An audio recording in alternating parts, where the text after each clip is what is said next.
Hi, folks. First of all, can I wish you in advance a happy Bloomsday? Thank you all for coming and for demonstrating your interest in James Joyce and Irish literature. We pride ourselves in creating a particular experience to celebrate Joyce's great adventure with the English language, which keeps him to the forefront of literary analysis and acclaim. Bloomsday is a wonderful celebration which takes place in Dublin, but also in many places around the world. In Brazil, the University of São Paulo, the Federal University of Bahia, Universidade Federal Fluminense, and many others. Since the beginning of June, we have been talking about James Joyce, talking about Bloomsday, and announcing our program for today and for tomorrow. So, after so many talks in Portuguese and in English about James Joyce, about his works, about his protagonist, about Bloomsday in general, mainly why Bloomsday is celebrated on June 16th, the interview with the Irish musician. So I think we have done a very good or a positive warm-up. So I believe you are very curious about Irish culture, about Irish literature, even if you were not. I hope you have seen the series of posters about Ireland on YouTube and learn a bit about the country, about Ireland and its culture. However, I have to say it's quite impossible to show everything about Ireland in just 1 or 2 weeks. There are so many things to learn about Ireland. But if you want to learn more, why not join our group of Irish studies in Bahia at Federal University of Bahia? And the other possibility is to learn, you can also join or follow the researcher Claudio Crow on YouTube. It will be a great chance to learn about Irish culture, Irish history, Irish literature, Celtic mythology, and other aspects of the country. Today, we have a few scholars from Bahia, from Rio de Janeiro.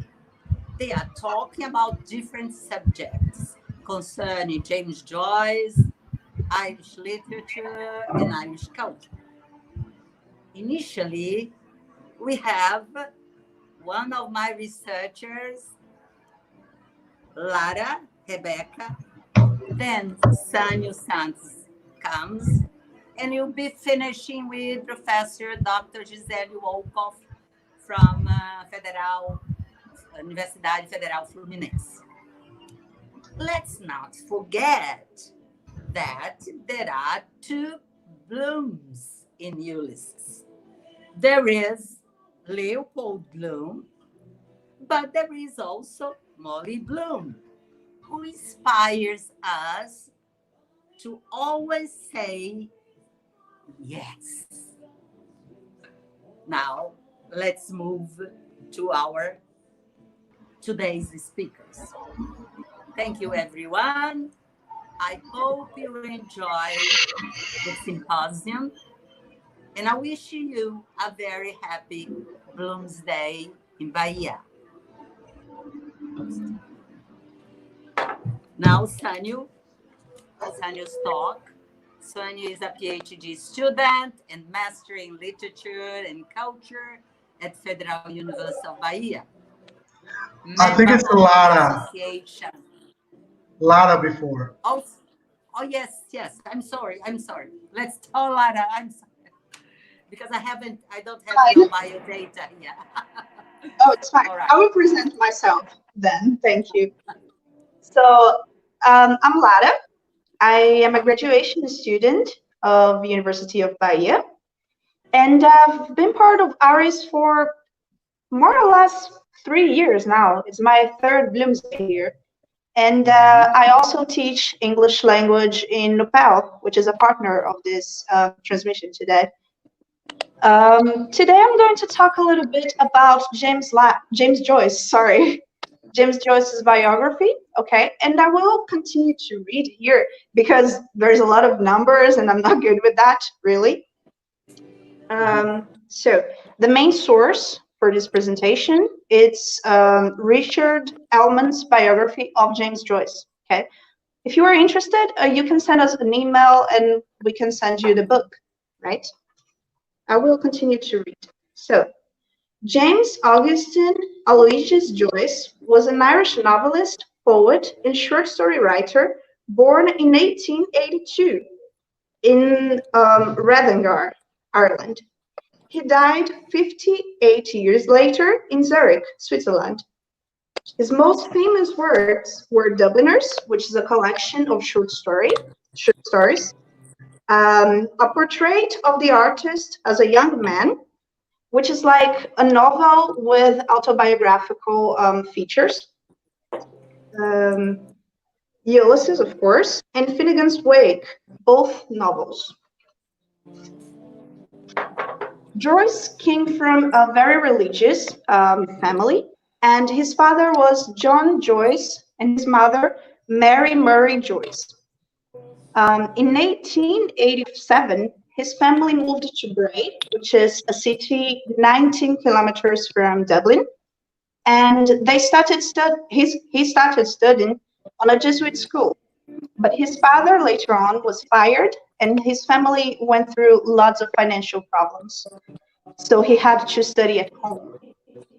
And later on, he's continued his education in another Jesuit school, and after that in the Sodality of Our Lady, which is a Roman Catholic association in Ireland. Fast forward to 1898, Joyce began his studies at University College Dublin, UCD, and he cursed English, French, and Italian. That's when he got to participate actively in theater and literature circles in the city.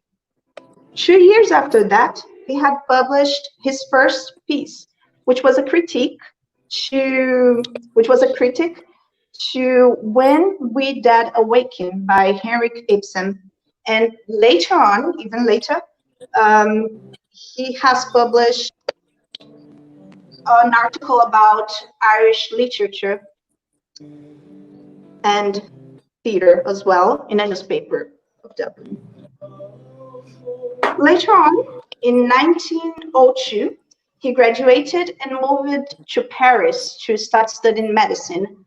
But unfortunately, his mother got sick, she had cancer, and he had to come back to Dublin. Even though his family was very religious and he had studied in religious schools, Joyce had a different view on the matter and refused to pray close to his mother's bed as she wished when she was dying. She died later that year, and this is something that follows Joyce through his works as well. You can see that many times you find some connections between his personal life and his own experiences in the construction of his characters and his narratives. So it is very important and very interesting to learn a little bit about his biography. In the following years, Joyce has remained in Dublin, working as a teacher, a singer, which is very interesting, and a literature critic.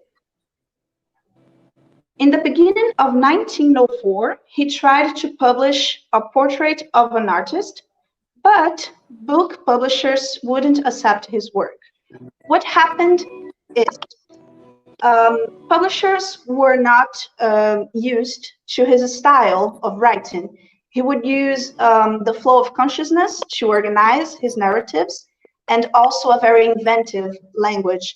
So basically, they would find that a little strange, a little weird even, and difficult to understand. So they would refuse to publish. And also, they are very explicit works and explicit language in Joyce's work. So, on June in 1904, June the 16th, actually, Joyce would have his first encounter with Laura Barnacle, the woman with whom he would have children and spend the rest of his life, even though they were never formally married. It is the same date as Ulysses lives his adventure in the book. So once again, a connection between his personal life and his stories. Later this year, Joyce and Nora Barnacle left Dublin to Italy, where they would live until 1920.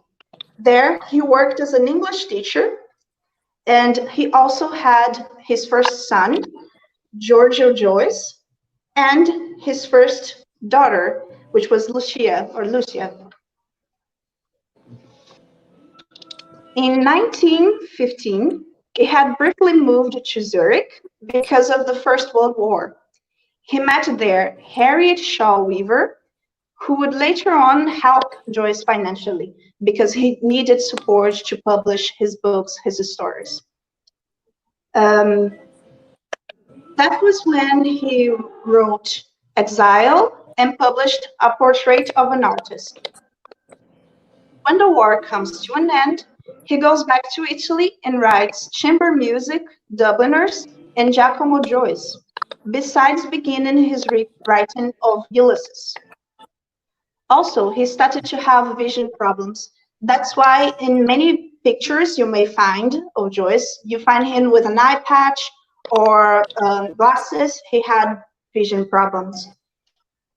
After 16 years in Italy, he moves to Paris and gets to be well known as avant-garde writer. So he was ahead of his time.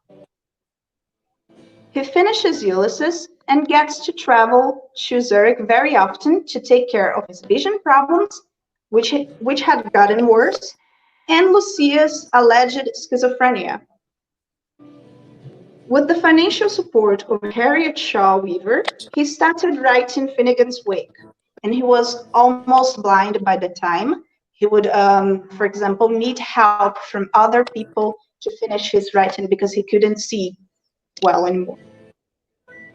In 1940, he moved to Zurich due to the Nazi invasion in France. 1 year later, he had an intestinal surgery and it went wrong. He fell into a coma. And 3 days later, he died. But we can say that nowadays, he's considered one of the most important Irish writers and one of the most influential authors of the 20th century, even though he spent most of his life traveling around Europe and different cities.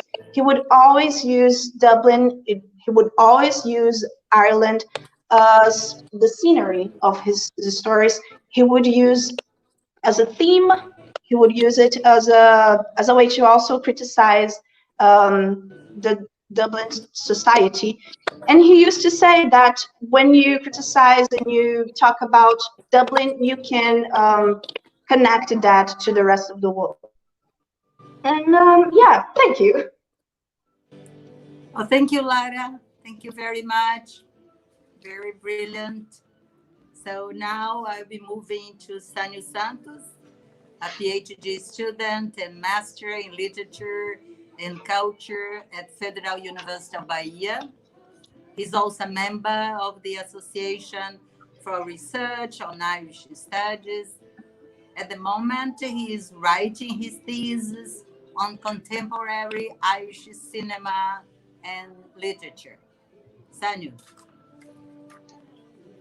Thank you, guys. Thank you very much for being here. I made some slides that I would like to share with you.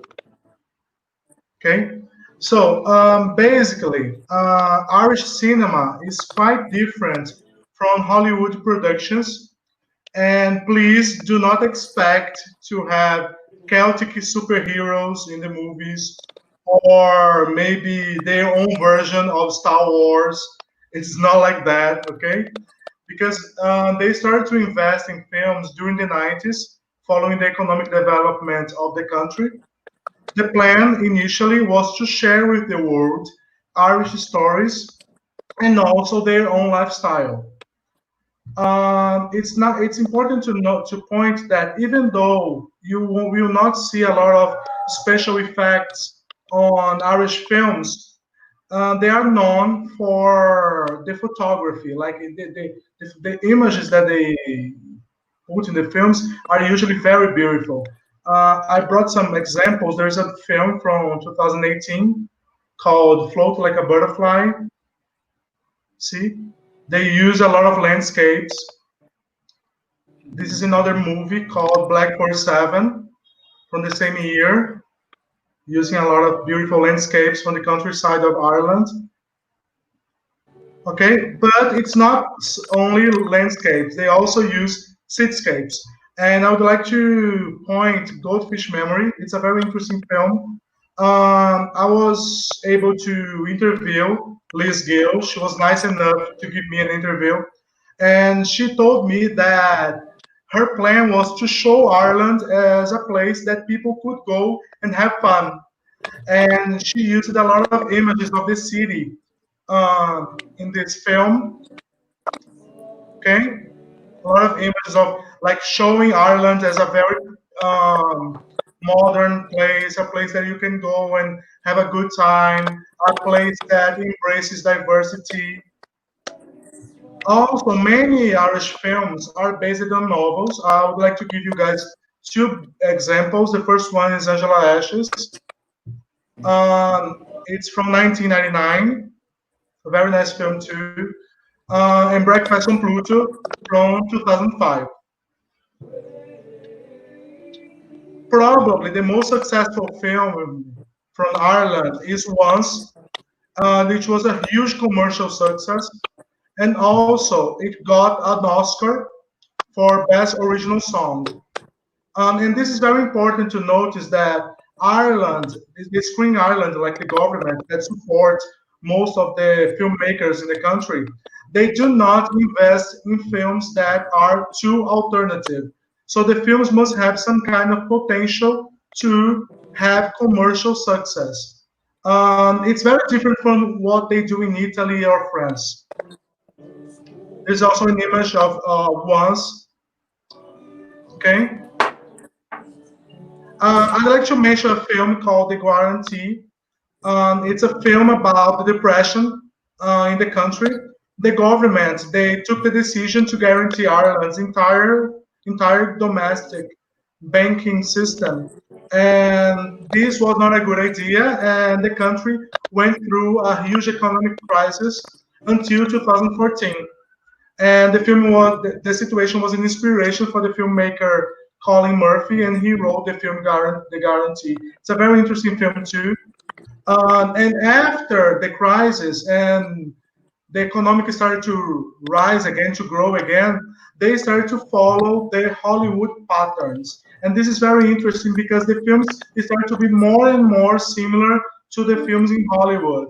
The Cure is a fantastic example because it's a horror film and it's based on successful American productions like The Walking Dead, which is a very successful TV series, and the film Zombieland. Ellen Page, she's a very famous Canadian actress. She was part of the cast. Another example is The Devil's Doorway. It's a film that if you want to watch, you can watch it on Amazon. It's a horror film about two priests that they go to an asylum to investigate some mysterious events using a camera. So the film it's very similar to the Blair Witch Project and Paranormal Activity. This is a picture of the film. Also, nowadays they are using a lot of the countryside as the setting of the films. Some films like The Young Offenders and Home with Horses were recorded in the Irish countryside. And what's most interesting is that these films are associating the rural environment with drug trafficking and violence. And this is very different because before they were only associating these aspects with urban areas, mostly the capital Dublin. This is a picture of Young Offenders. This film is available on Netflix if you want to watch. It's fantastic. It's the only film from Ireland that became a TV series after. It was very successful. This is a picture of Home with Horses. Very nice film too. And I would like to mention that Irish films are now moving from Ireland to other parts of the planet.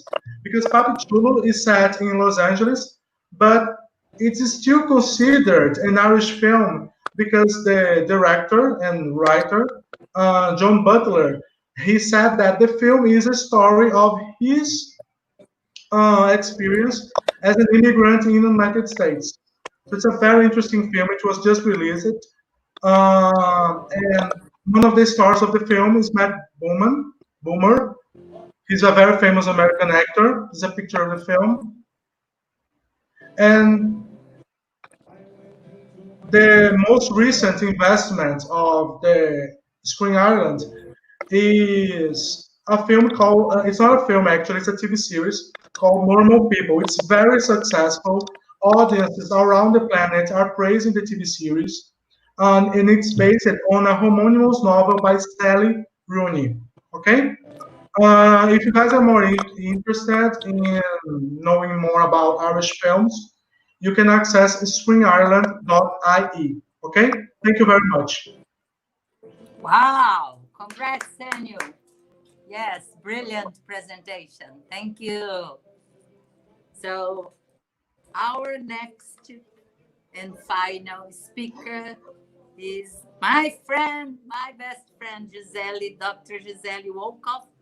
She teaches at the Institute of Human and Social Sciences of the Federal Fluminense University, where she coordinates research on contemporary poetry.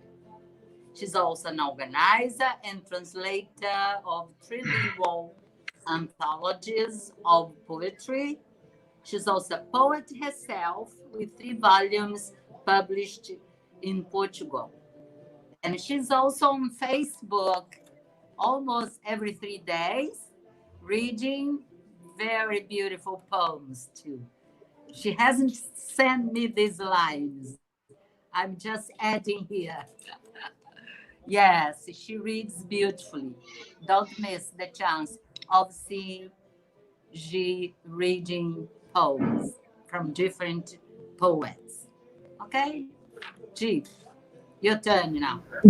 Thank you very much, Noélia. I think you're very generous, but I think we are missing Fernando before me, no? Oh, doesn't matter the order.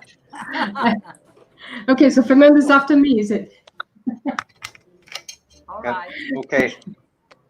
Hi guys. My name is Fernando. I'm also a graduation student.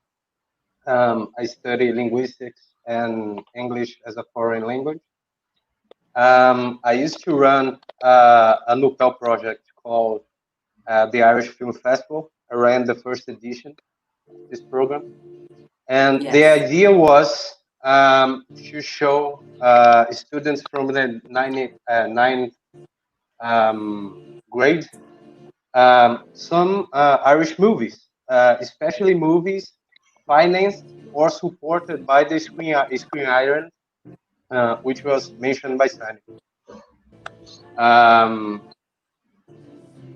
The idea of this project were mainly two. The objectives of this project were mainly two: to share some cultural, regional, and local aspects of Ireland with students in Bahia to share some of these cultural values and to ask them some questions based to try to extract what kind of information they took from these movies, what kind of information they could relate to the reality in Bahia. Some of the movies we showed were already mentioned by Sanio. Once is one of these movies.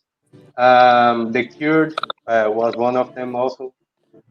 Some other movies also financed or funded by Screen Ireland were Sing Street, Secret of Kells, Song of the Sea, and many other movies, recent and a little bit older movies. And that is basically it. We ran this project in the second semester of 2018. And we are still producing many reports and many academic material based on this first edition of the program.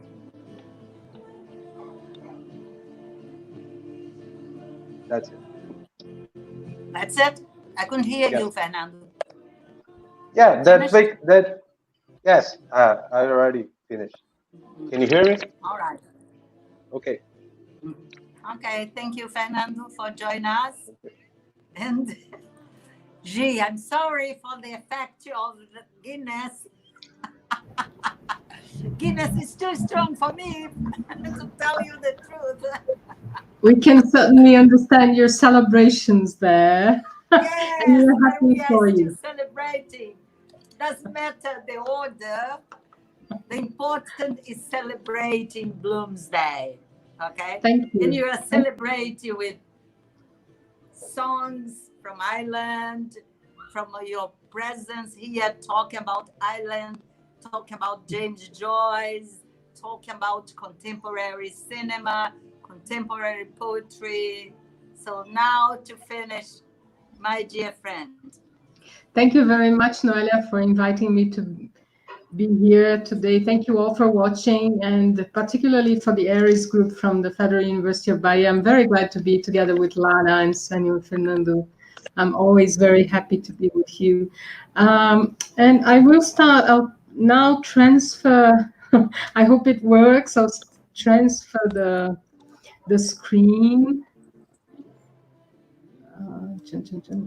Share screen, no. Can you all see? Yeah? Not yet. I have to. No, I haven't seen yet, Gisele. How about now? Are you okay there, my slides? Let me see.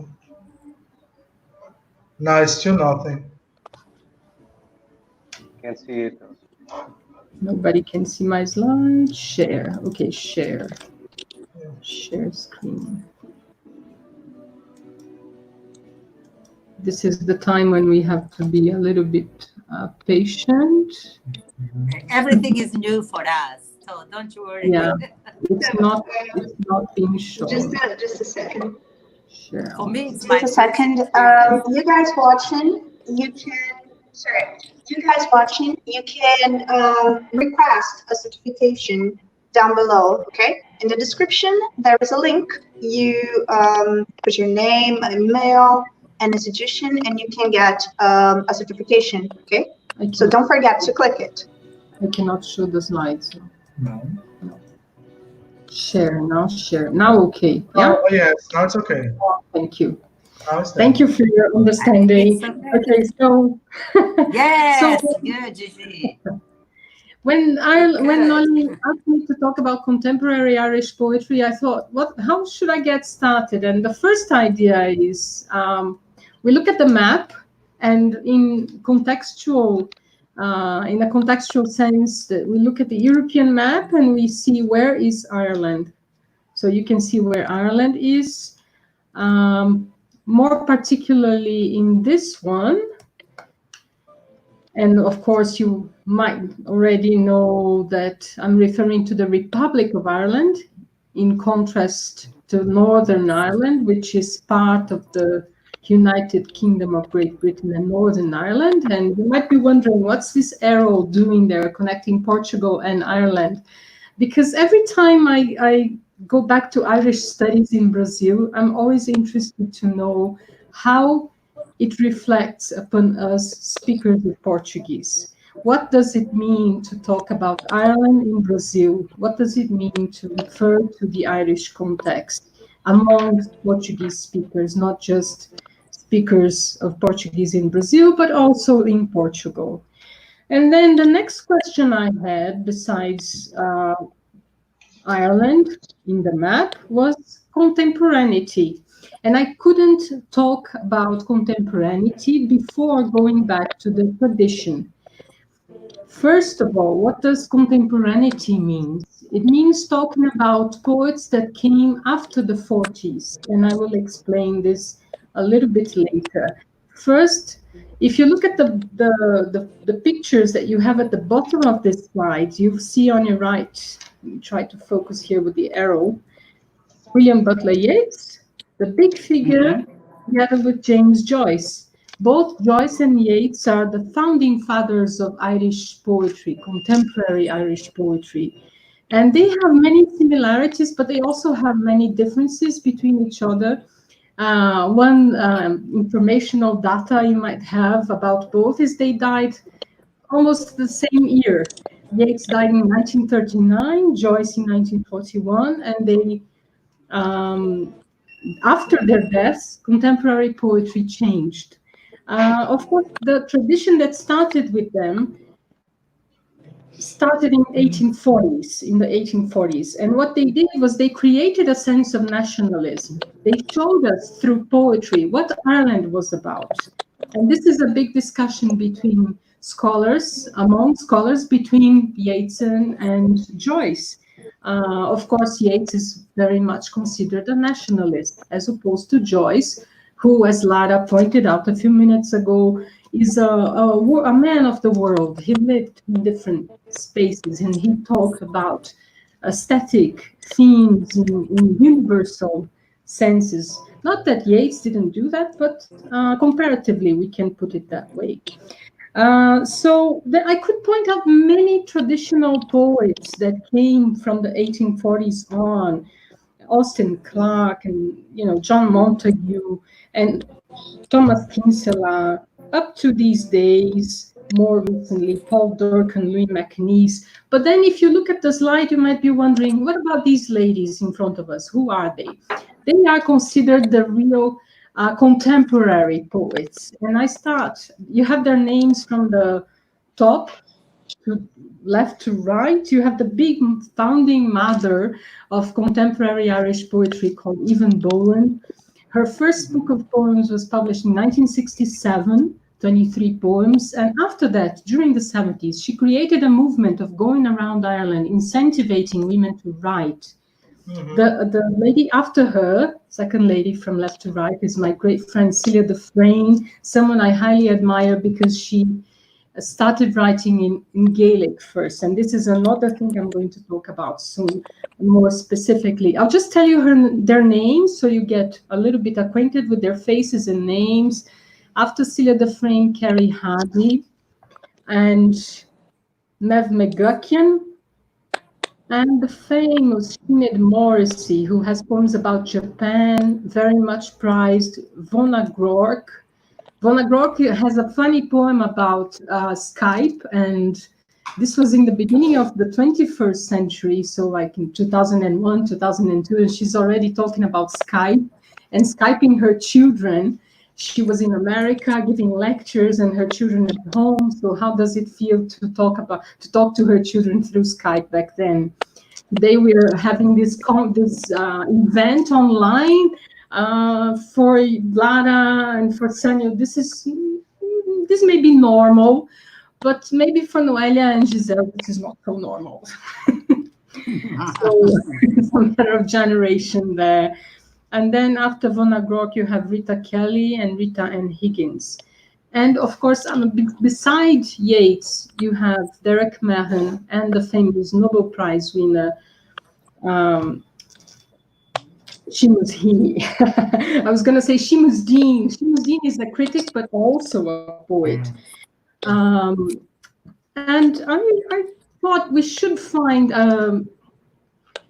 we should try to find what it is that defines contemporary poetry in literary, critically speaking, literary terms. And I find that the Field Day Anthology of Irish Writing is key. So, of course, the Field Day was a group of drama players, artists, writers, that started back in the 30s, but then in the 80s, 60s and 80s, that movement in drama got back and they went into poetry. And then in the 80s, 90s, 1991 was the first publication of the 3 volumes of the important Field Day Anthology of Irish Writing.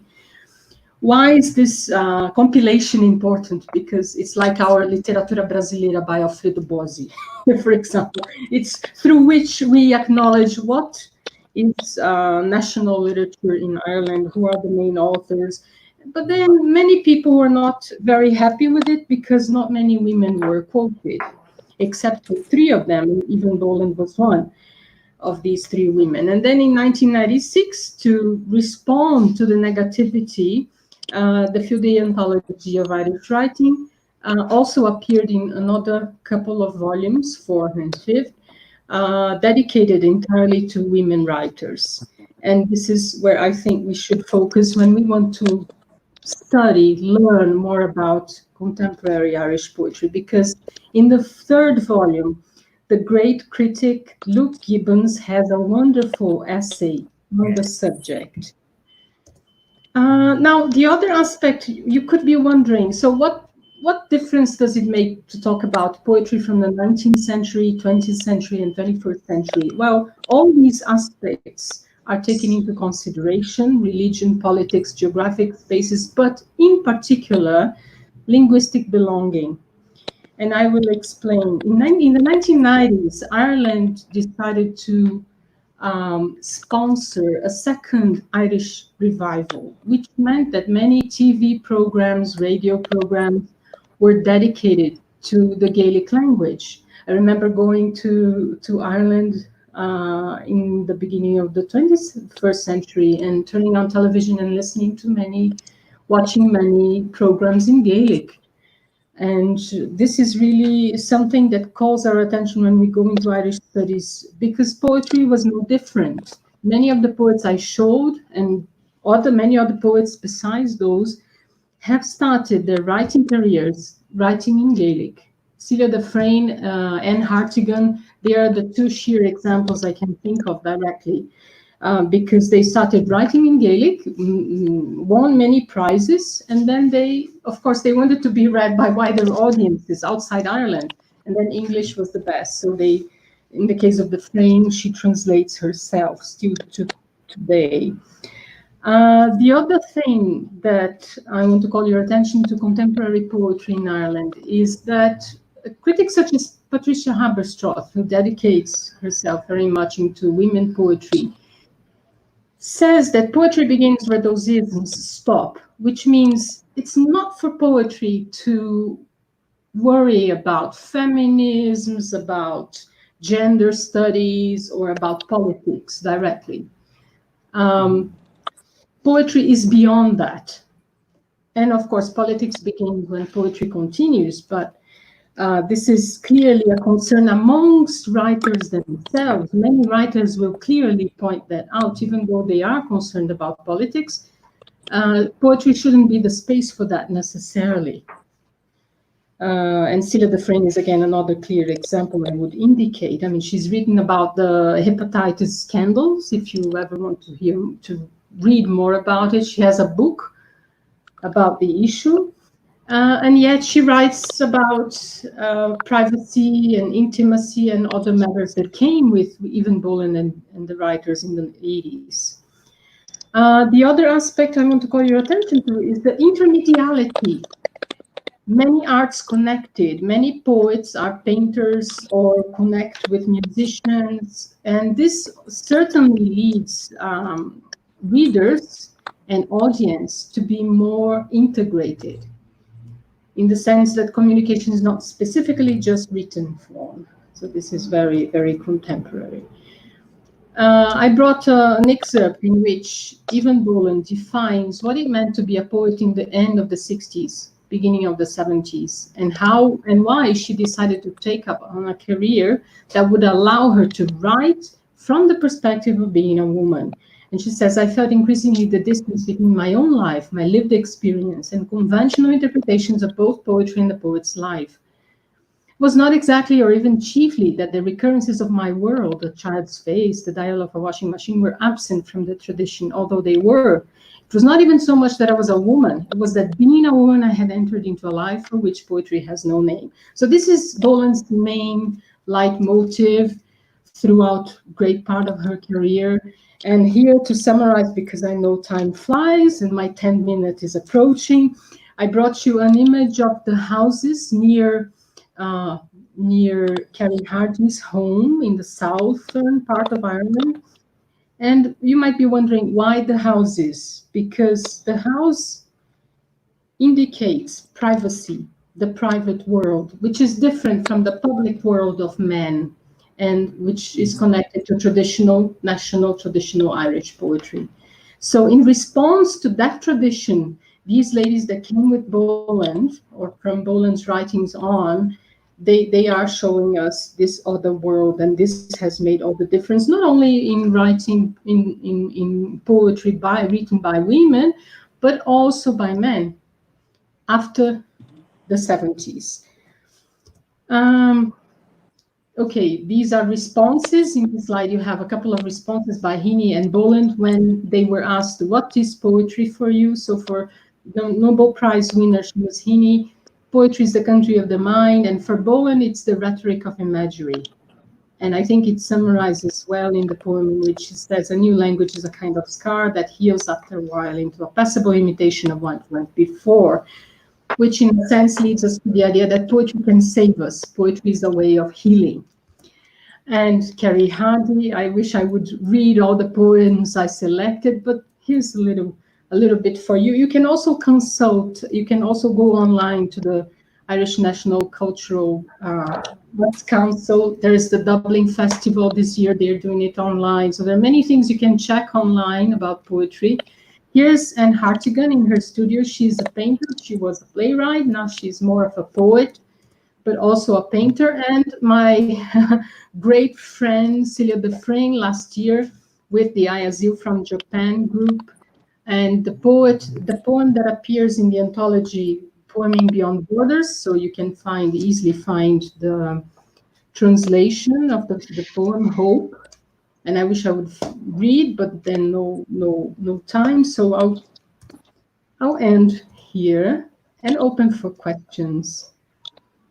Thank you. Oh, thank you, Gisele, for your contribution, rich contribution. Thank you. There are many things I could say, like the importance of the publishing houses in the construction of contemporary poetry.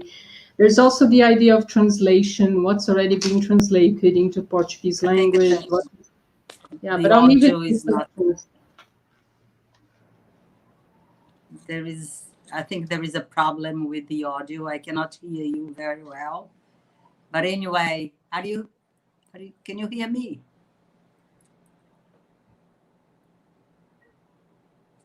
Can you hear me?